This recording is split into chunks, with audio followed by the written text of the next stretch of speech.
ceritanya gini.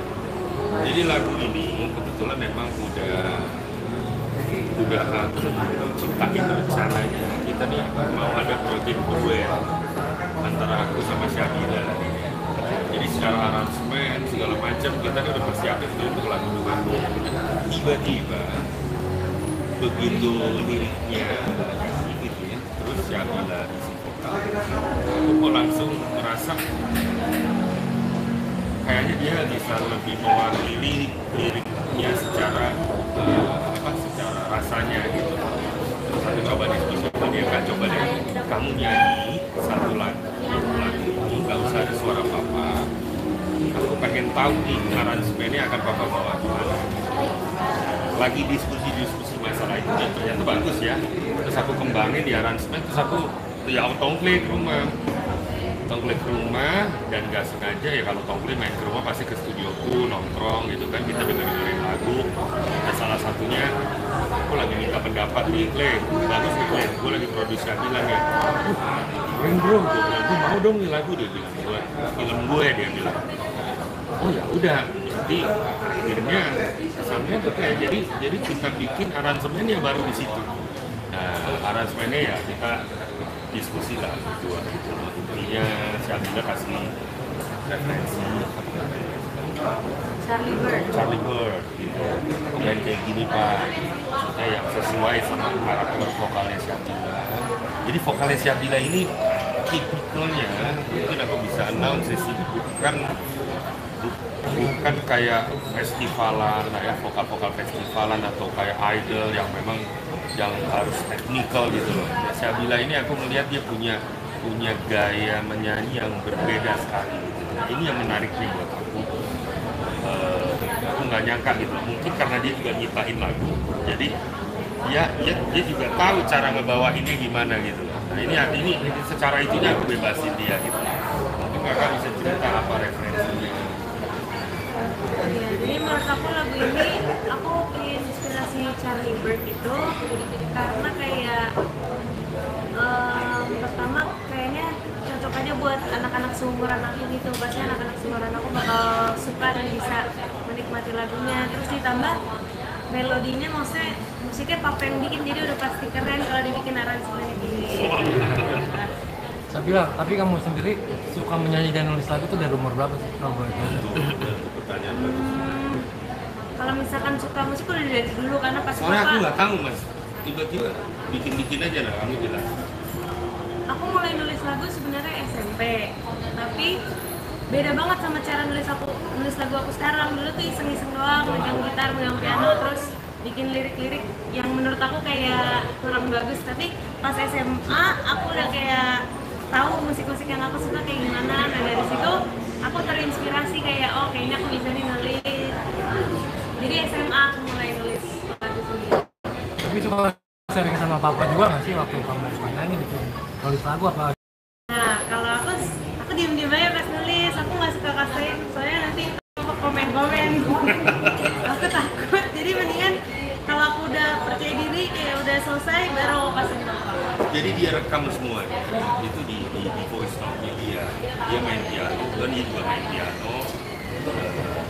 Dia bikin lagu juga kebanyakan pakai piano. Nah jadi apa namanya, begitu aku kemarin alhamdulillah haji, tiba-tiba kita lagi video call ya Kak ya, video call. Terus aku bilang, kakak kamu tuh papa tinggal sama bunda, kamu ngapain aja di rumah.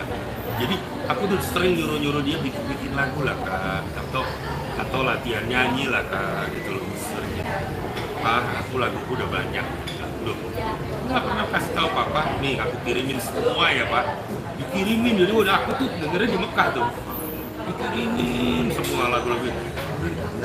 Ini anak gua kok bisa jago ya bikin lagu, maksudnya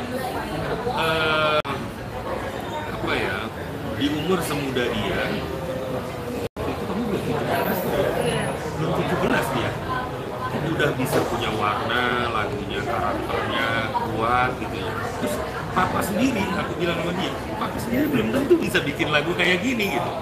Nah ini yang aku suka ya, artinya nggak harus kayak apa gitu. Nah dia punya gaya sendiri dan bahkan cara nyanyinya dia punya gaya dia sendiri gitu, dan aku nggak intervensi sama sekali. Bahkan kemarin tetap aku senengnya gini, pokoknya dia ada kegiatan musik tuh terus gitu, dia bikin lagu. Nah, aku bilang, Kak, kamu belajar deh vokal, artinya jangan papa yang ngajarin gitu. Karena aku nggak mau, aku pengen bikin kamu tuh naik, jangan kayak papa, maksudnya orang ke tempat gitu, kayak papanya nih. Dan akhirnya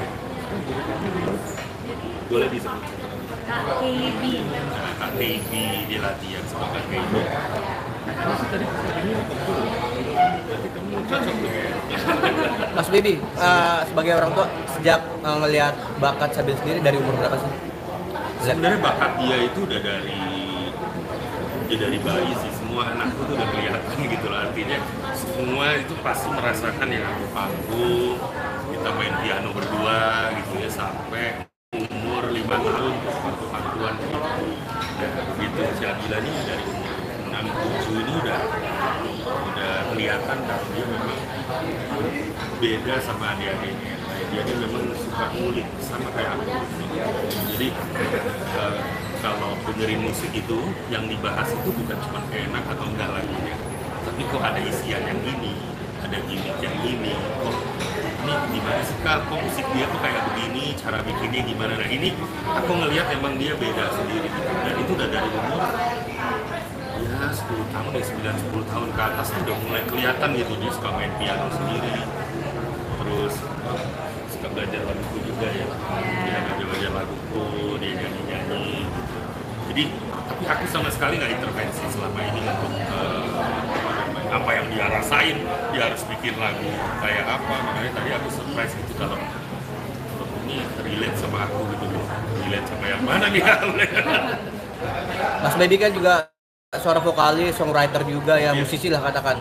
Anaknya juga ikut-ikut. Apakah ini harapan Mas Baby juga mengikuti jejak ayahnya gitu? Iya pasti lah Mas. Kalau harapan aku harapannya besar banget lah. Kalau buat Sabila ya untuk bisa dapat musik. Tapi aku juga nggak mau ngecewain mamanya dan orang datang. Sabila ini salah satu siswi yang pintar. Jadi di SMA-nya dia ini secara knowledge ya itu sangat bagus sekali dan di atas rata-rata gitu loh. Jadi aku juga nggak mau ngancurin apa yang udah dia build gitu.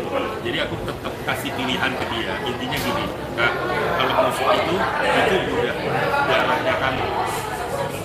Tapi kalau kamu bisa ekspansi, artinya secara ilmu pengetahuan yang sudah di sekolahnya bisa berkembang, Papa juga support gitu untuk itu. Jadi apa ya, dua-duanya ini sebenarnya nggak harus jadi siapa yang harus yang terbaik. Karena musik, Papa yakin musik itu nggak akan jadi satu paksaan buat kamu di kedepannya di hidup kamu gitu loh. Beda sama kamu belajar. Kalau kamu belajar itu kan memang kamu kuliah gitu ya, kamu ada effort dulu. Tapi kalau musik sih aku rasa pasti dia punya dampak lah gitu. Dan itu nggak perlu effort gitu untuk itu. Jadi tetap kamu jalanin aja. Peran ibu sendiri dalam bakatnya Sabila apa sih? Kan Mas pasti kalau vokalis pasti ngajarin juga. Kalau ibu seperti apa? Bila dari Papa kan supportnya ya. Itu cerita bunda gitu. Supportnya. Enggak, peran dari mama sendiri dalam bakat kamu dalam bermusik itu apa sih? Hanya mendukung apa?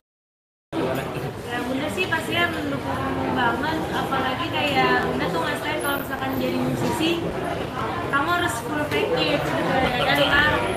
Jadi nggak bisa fokus musik doang, kamu juga harus bisa nge-branding diri kamu. Terus bunda sih sisi apa namanya lainnya selain musik, kayak mungkin main sosial media rajin, kamu gini loh supaya kamu bisa dikenalin lebih banyak orang, gini loh gitu. Kan tetap gak rajin ya main sosial media. Kamu sendiri selain fokus nyanyi, mungkin kamu ada cita-cita lain nggak sih selain Ya mungkin selain menyanyi. Aku sekarang kan lagi kuliah jurusan branding kan, jadi aku emang suka bisnis, aku juga suka gitu, apalagi sisi marketing. Jadi branding ini yang aku lagi pelajarin tuh tentang bagaimana cara bikin bisnis kamu tuh beda dari yang lain dan laku, dan itu aku juga passion di situ. gimana rasanya jadi anaknya Baby Romeo?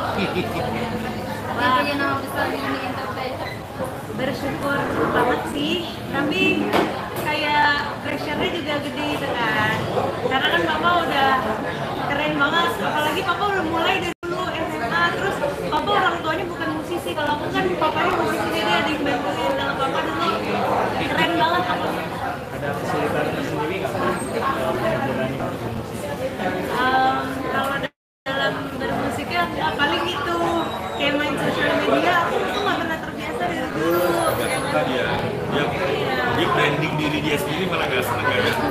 Kayak Instagram posting, Instastory gitu-gitu. Instagram postingnya cuma 3. Harus karena bunda emang dulu apa namanya awalnya nggak ngebolehin aku punya Instagram. Jadi teman-temanku yang lain udah pada punya handphone, punya Instagram, aku belum. Jadi aku agak telat. Sekarang malahan perlu kan. Bunda kayak aduh salah sih, harusnya dulu dikasih aja.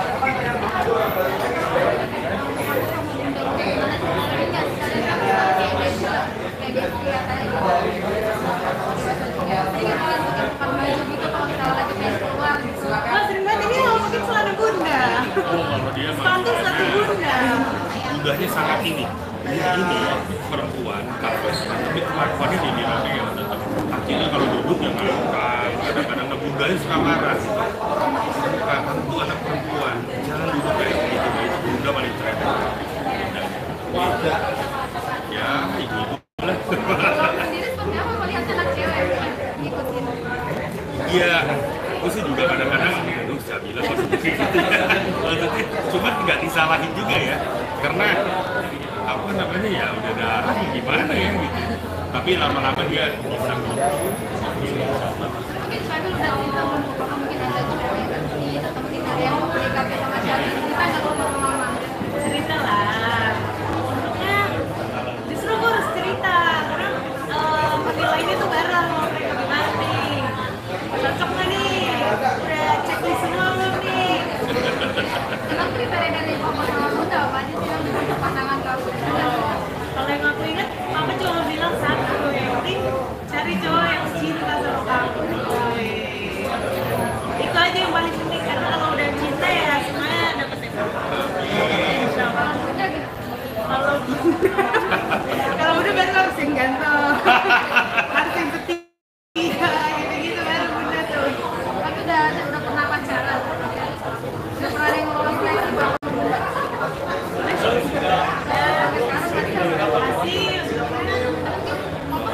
Kenapa sama kamu? Yang mereka nanya-nanya ke penyanyi yang lainnya juga. Oh iya, iya. Maksudnya biar wartawan Oh boleh agak ke sini. Mungkin hati-hati aja ya. Jadi kalau misalkan beli, makanya itu aku seleksi dulu sama papa ini gimana nih. Udah ACC belum sama papa? Kalau udah ACC ya berarti insya Allah aman. Papa gimana? Kira-kira galak apa enggak? Balance sih. Jadi jaraknya ada kayak jaraknya ada. Tapi kalau misalnya punya cowok ya pasti deket sama papa. Si papa tuh pasti deketin, ngobrol, tukar pikiran. Bau banget deketin. Kebetulan gitu. Nah, kebetulan nyambung berarti udah ACC. Musisi juga itu. Iya. Sampai musik kita. Oke. Sama anak sahabat kamu? Anak sahabat kamu? Enggak. Sahabat aku. Dia lagi di Jepang sekolah. Oke, sorry rekan-rekan media, sorry banget ini ya. Di sini masih ada Kak Kayla, boleh bisa di